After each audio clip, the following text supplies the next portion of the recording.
कि क्या चाचा का सिलेंडर जो है इस चुनाव में भतीजे के हाथ पर भारी पड़ेगा? कोई भतीजा नहीं है, ये स्वार्थी लोग हैं। जरूरत पड़ेगी आपका पैर पकड़ेंगे, उसके 5 मिनट के बाद आपका पैर खींच देंगे। घर वापसी से खुश है जनता? लोग खुश हैं, जनता खुश है। तो जो विरोधी हैं वो ये बताने की कोशिश कर रहे हैं कि साहब इन्होंने तो आपको छोड़ दिया था। ये हवा का रुख पहले से ही बदला हुआ है। जी। और जो यहाँ सरकार है हेमंत सोरेन जी की, उस सरकार की साख में काफ़ी कमी आई है। इलेक्शन ऑन व्हील्स के आज के खास कार्यक्रम में हमारे साथ एक खास मेहमान मौजूद है। जी हाँ, जमशेदपुर पूर्व के विधायक सरयू राय, जो इस बार एनडीए गठबंधन की तरफ से प्रत्याशी है जमशेदपुर पश्चिम से। जी, सीधे बातचीत का दौर शुरू करते हैं सरयू राय से। राय साहब, पहले तो आपका बहुत बहुत स्वागत है। अक्सर हम लोग की बातचीत होती है और आपसे जो बातचीत कर के बाद जो खबर बनती है वो चर्चा में आ जाती है। शुरुआत उसी से करते हैं। क्या चाचा का सिलेंडर, क्योंकि जगह जगह हमने देखा पोस्टर्स लगे हुए हैं, सिलेंडर ही कमल है, कमल ही सिलेंडर है। पहले इसको समझाइए, उसके बाद आगे बात करते हैं। नहीं, चूँकि मेरा चिन्ह यहाँ कम में ये सिलेंडर छाप है और ये ट्रेडिशनल भाजपा की सीट रही है। लोग भाजपा के जो समर्थक हैं वो कमल से ही परिचित हैं।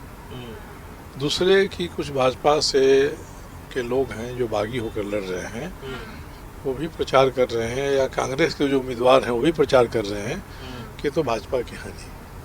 हाँ, भाजपा के रहते तो भाजपा का चुनाव चिन्ह मिला होता है इनको। इसीलिए ये नारा सोच समझ के दिया गया कि जो सिलेंडर है वही कमल है, कमल है वही सिलेंडर है। ये केवल ऐसे लोगों की भ्रांतियों को दूर करने के लिए है। और जो मतदाता केवल कमल को ही मानता है भाजपा, उसके लिए भी एक संदेश है। तो क्या मेरा दूसरा सवाल इसी से जुड़ा हुआ है कि क्या चाचा का सिलेंडर जो है इस चुनाव में भतीजे के हाथ पर भारी पड़ेगा? कोई भतीजा नहीं है, ये स्वार्थी लोग हैं। जरूरत पड़ेगी आपका पैर पकड़ेंगे, उसके 5 मिनट के बाद आपका पैर खींच देंगे। मौका आएगा, गधा को बाप बना लेंगे, मौका बदलेगा तो बाप को गधा बना देंगे। इसलिए इन सब लोगों से रिश्तों की कोई बात नहीं होती है। वो एक उम्मीदवार हैं, और लोन अप्रूव हो गई का? नहीं। फिर काहे को खुशी से इतना फूट रही हो? पैसा कौन देगा? हैं? भाजपा का? अरे हाँ, उन्होंने हर महीना 2100 रुपए गोगो दीदी योजना के तहत देने का वादा किए हैं। रोटी बेटी माटी की पुकार, झारखंड में भाजपा सरकार। और ये उम्मीदवार जो हेमंत सोरेन की सरकार है, सरकार में जो सबसे भ्रष्ट मंत्री कहा जाएगा, वो सबसे भ्रष्ट मंत्रियों में से एक हैं जो जिनके विरुद्ध में चुनाव लड़ रहे हैं। इस चुनाव में सर सबसे बड़ा मुद्दा क्या है आपका?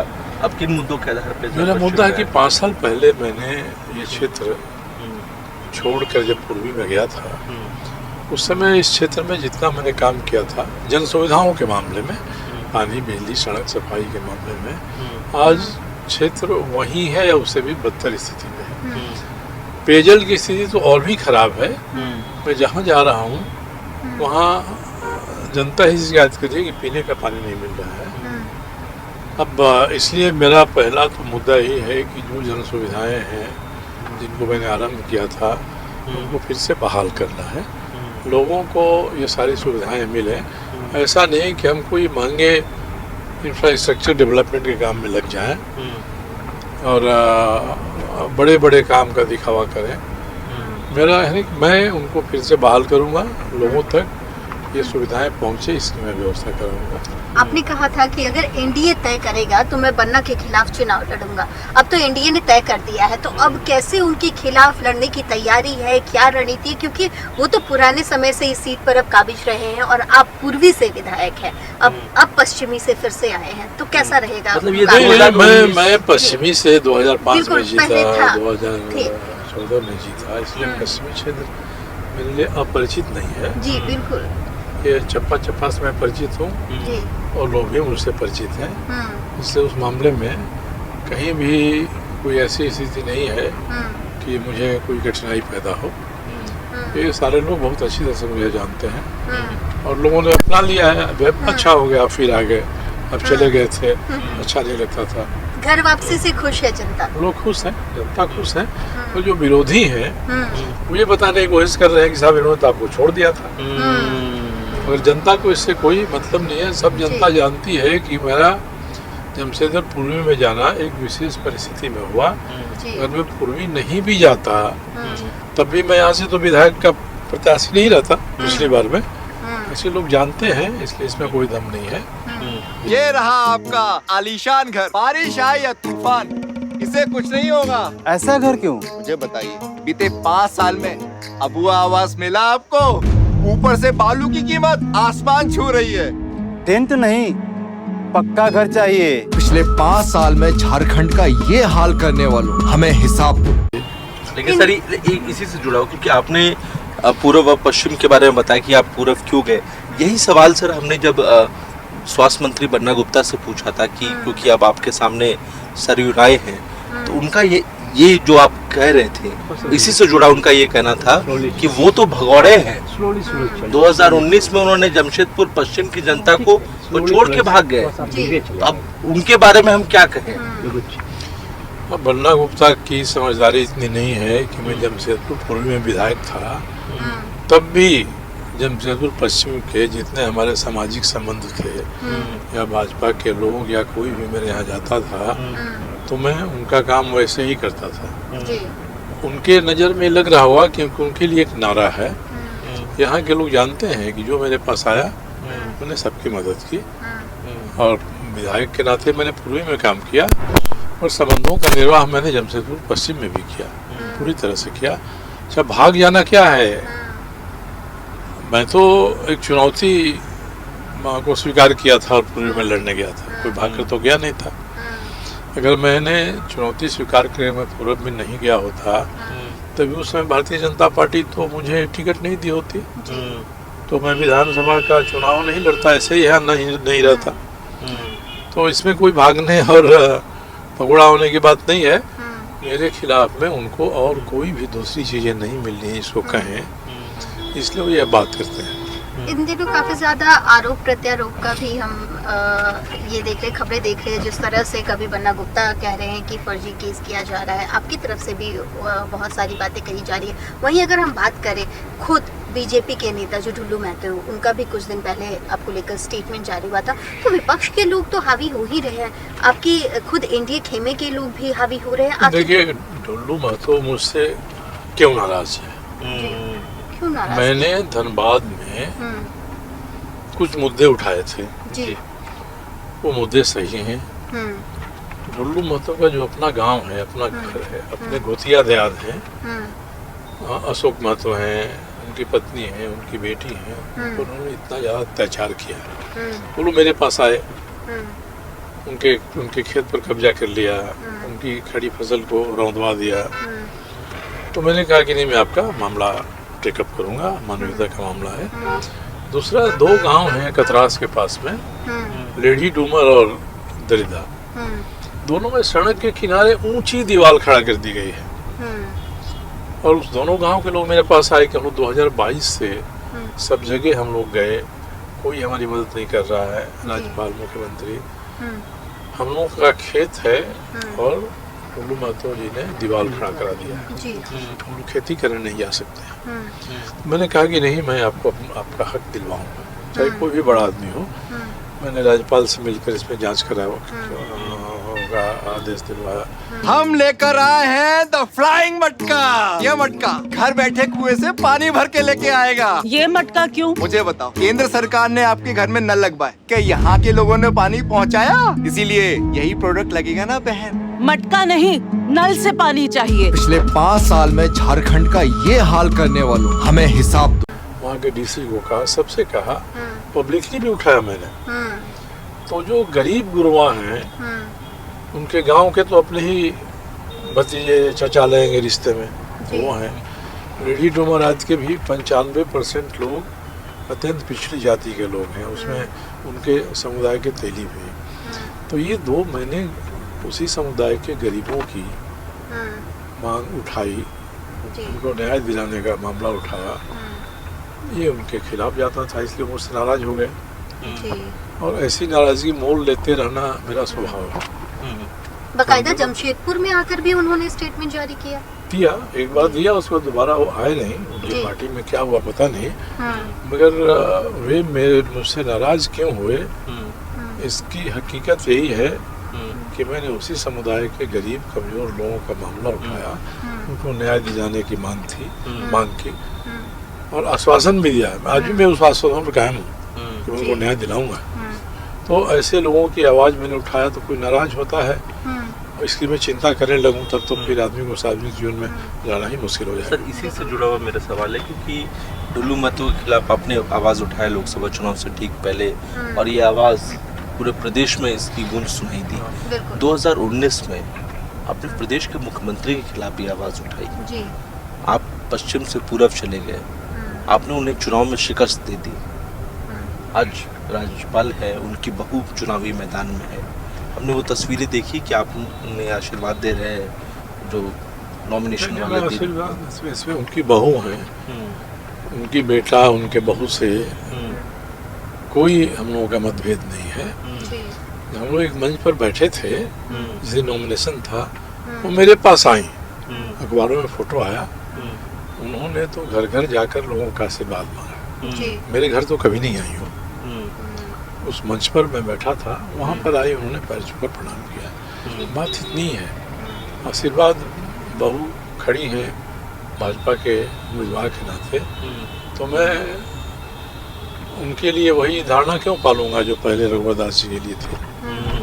हाँ, किसी की बहू सबकी बहू होती है, बेटा सबका बेटा होता है। इस बार सर हृदय में परिवर्तन आपका भी नजर आ रहा है। इसमें परिवर्तन की बात ही कहाँ आती है, जो हम लोगों की लड़ाई जहाँ थी वहाँ आज भी है। आपका कहना है कि वो लड़ाई अलग थी, लेकिन ये जो मुद्दा है वो बिल्कुल अलग है। बिल्कुल अलग है। कोई रघुवरदास जी की बहू है तो इसके लिए उनसे खिलाफ हो जाऊं, ये तो कहीं से मानवीय लक्षण नहीं है। उनकी बहू मेरे लिए भी बहू है, उनका बेटा मेरे लिए भी बेटा है।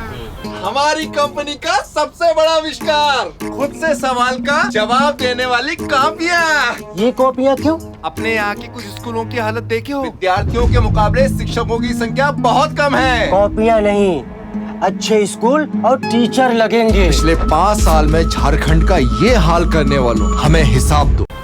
इस चुनाव में सर आप चाहेंगे, क्योंकि आप भी एक एनडीए उम्मीदवार है, वो भी एनडीए उम्मीदवार है, आप चाहेंगे जमशेदपुर पूर्व से भी वो जीते और उनकी जीत में एक हाथ आपका भी मजबूती से नहीं, मेरा हाथ कितना होगा नहीं होगा ये मैं नहीं कह सकता हूँ, मगर एनडीए का उम्मीदवार जीतेगा तो मेरे लिए तो खुशी की बात होगी। अब कितना वो लोग मुझे इन्वॉल्व करना चाहते हैं इस पर डिपेंड करता है, और मुझे नहीं लगता है कि मुझे वो लोग इन्वॉल्व करना चाहेंगे। सर, लेकिन इस बार क्योंकि कोल्हान का जिक्र भी करना बहुत ज़रूरी है, क्योंकि जमशेदपुर एक इम्पॉर्टेंट केंद्र बिंदु है। जिस वक्त हम बात कर रहे हैं, प्रधानमंत्री झारखंड दौरे पर है और उन भाषण में वो विपक्ष पर तीखे प्रहार कर रहे हैं। पीएम की एंट्री के बाद क्या कोल्हान में हवा का रुख बदलेगा? इस बार कुछ परिवर्तन दिखेगा? हवा का रुख पहले से बदला हुआ है। मैं 1 महीना पहले और 1 महीना के बाद की स्थिति को देख रहा हूँ, काफ़ी बदलाव हुआ है। और जो यहाँ सरकार है हेमंत सोरेन जी की, उस सरकार की साख में काफ़ी कमी आई है, समर्थन में भी आई है। और जैसे चुनाव नज़दीक आ रहा है, लोग अपने विवेक से अपना स्टैंड लेने लगे। लेकिन हेमंत सरकार का तो कहना है कि हमें कोई फर्क नहीं पड़ रहा है, भले कोल्हान में हमारे जो पूर्व के नेता थे वो किसी और पार्टी में शामिल हो गए, इससे हमें कोई फर्क नहीं पड़ता है, हम वहाँ पे अभी भी जीत कायम कर सकते हैं। क्योंकि अगर पिछली बार के चुनाव का हम देखें 2019 में कोल्हान में जो बीजेपी थी वो खाता तक नहीं था। और उसमें आपका रोल बहुत ही इम्पोर्टेंट माना पहले गया के है। चुनावों में तो भारतीय जनता पार्टी के 6, 7, 8 लोग जीतते ही रहे ना, केवल एक 2019 में ऐसा हुआ। जी बिल्कुल। इस बार क्या होगा तो सर? भाजपा ने अगर इस पर विचार किया होगा, विचार करके उम्मीदवार दिया होगा, तो फिर पुरानी स्थिति में वापस आ सकती है।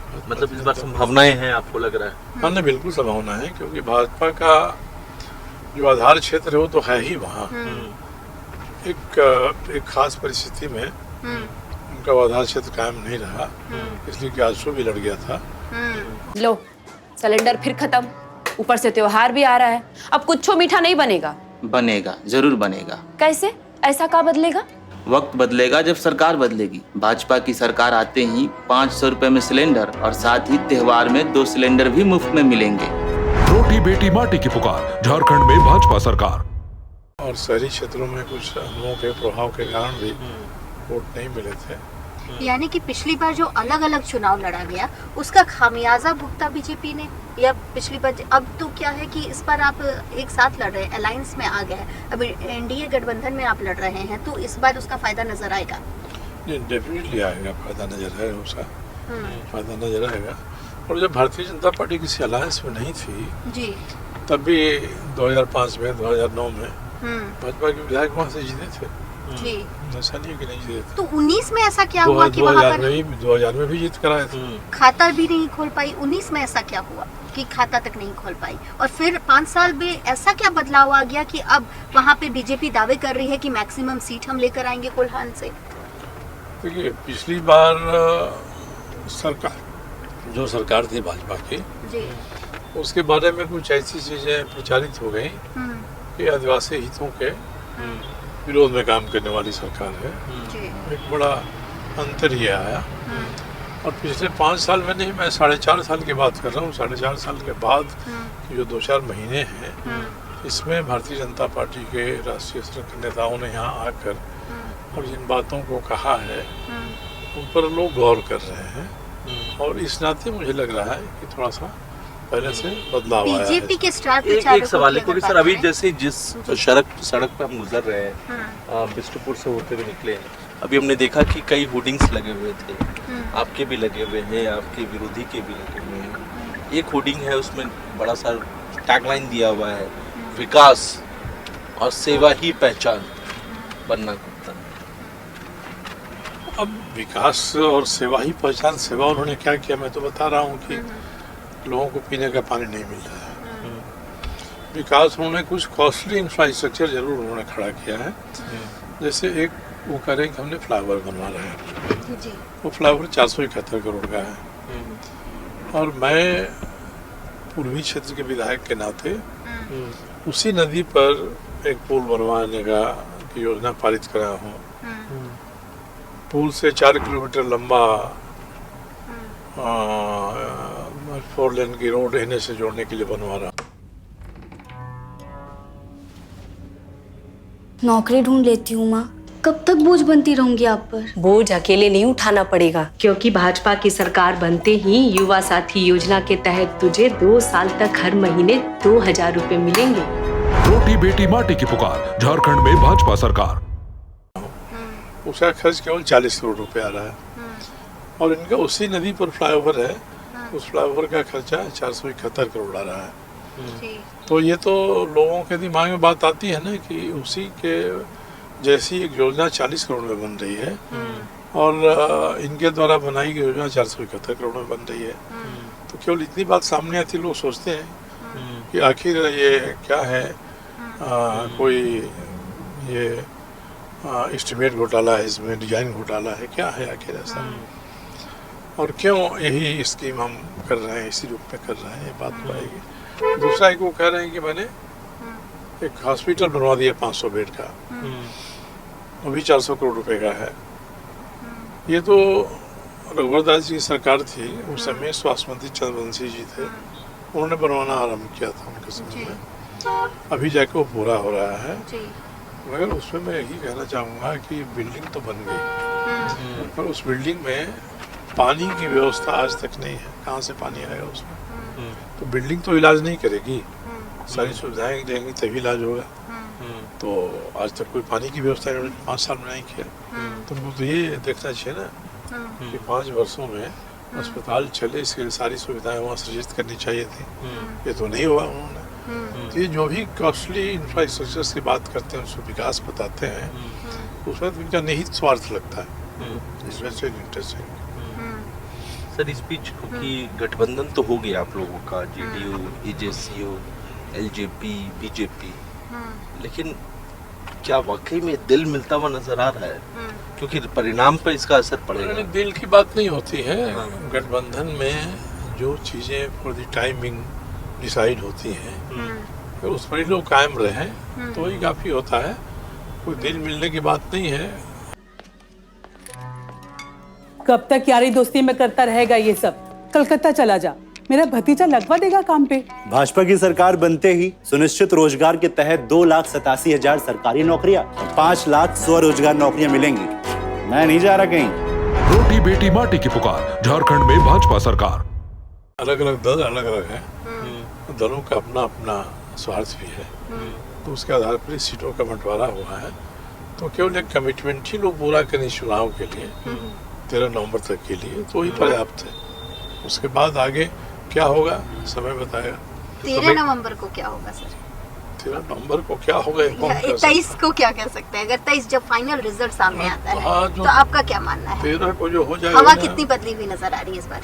मुझे लग रहा है कि इस बार एनडीए की सरकार बननी चाहिए। जी, एनडीए की सरकार बननी चाहिए। लेकिन कई जगहों से सर जैसा कि तस्वीरें सामने आई, बयान सामने आए कि बीजेपी के कई सहयोगी जो है मतलब कार्यकर्ता नेता वो साथ छोड़कर चले गए, कई नाराज होकर के चले गए, कई आप ही की सीट का जिक्र करते हैं, जैसा आपने भी कहा कि वो इंडिपेंडेंट होकर खड़े हो गए। मेरा सीधा सवाल इसी से जुड़ा हुआ है, कमिटमेंट तो आप मांग रहे हैं, लेकिन क्या दिल से जब तक सहयोगी पार्टी का सपोर्ट नहीं मिलेगा तो ऐसी स्थिति में रिजल्ट पर तो इसका असर पड़ सकता है। तो क्या भीतरघात का भी खतरा बना हुआ है चुनाव काउंट वोटिंग के दिन? इसमें भीतरघात का खतरा हमेशा ही बना रहता है इलेक्शंस में। हाँ, मेरा जो चुनाव क्षेत्र है उसमें किसी सहयोगी दल से कहीं कोई भीतरघात का विरोध की बात नहीं है। भारतीय जनता पार्टी के ही 1-2 लोग खड़े हो गए हैं जो अपने आप को असली भाजपा मानते हैं, वो है। अब जनता तय करेगी कि उनको जनता भी मानती है वैसा कि नहीं, जैसा वो कह रहे हैं। इतना ही है। कांग्रेस की तरफ से भी कुछ लोग खड़े हो गए हैं, इसलिए वोट काटने की स्थिति तो दोनों ही तरफ से बनी। इस पर इंडिया और एनडीए गठबंधन में काफी ज्यादा नेताओं कार्यकर्ताओं के हमने अदला बदली देखी है बहुत सारे क्षेत्रों में, तो क्या इसका फर्क नजर आएगा दोनों तरफ की सीटों पर? नहीं, फर्क तो आएगा, जरूर आएगा। इसमें कोई ऐसा नहीं कि कोई भाजपा से ही लोग गए हैं दूसरी जगह से लोग भाजपा में भी आए हैं। इसलिए मुझे लगता है कि चुनाव के समय अमूमन हर चुनाव में होते रहता है, वही इस बार भी हुआ है। हमारे बच्चे का जिंदगी भी इसी खंडर में कटेगा? नहीं। अच्छा, क्या बदलेगा? सरकार बदलेगी और वक्त भी। भाजपा सरकार बनते ही घर साकार योजना के तहत पक्का घर, मुफ्त का बालू और पानी का कनेक्शन भी मिलेगा। रोटी बेटी माटी की पुकार, झारखंड में भाजपा सरकार। जब चुनाव का प्रचार परिपक्व हो जाएगा तो उस समय बाकी लोग छंटते जाते हैं, जो मेन कंटेंडर्स हैं वही रह जाते हैं। अमूमन यही होता है।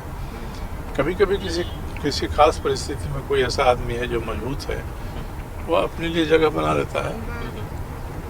मगर मुझे लगता है कि एनडीए और इंडिया गठबंधन की ही लड़ाई मेन लड़ाई रहेगी। लेकिन जेएमएम तो कह रहा है सर हेमंत फिर आ रहे हैं। सबके जैसे मैं कह रहा हूँ कि एनडीए फिर आ रहा है, इस बार आ रहा है, तो हेमंत भी वैसे ही कर रहे हैं कि जेएमएम फिर आ रहा है। और मुझे नहीं लगता है जेएमएम की सीटें बढ़ेंगी नहीं किसी तरह से। जेएमएम की सीट में भी कमी होगी, कांग्रेस की सीट में बहुत ज्यादा कमी होगी। यानी आप ये कह रहे हैं कि एनडीए की सरकार एनडीए गठबंधन का फायदा मिलेगा? का भी सीट बन रहा है सर। हाँ, एनडीए गठबंधन की सरकार बनने की संभावना प्रबल है। चलिए सर, आपने इतना वक्त दिया इसके लिए बहुत बहुत धन्यवाद। सरयू राय को आप सुन रहे थे।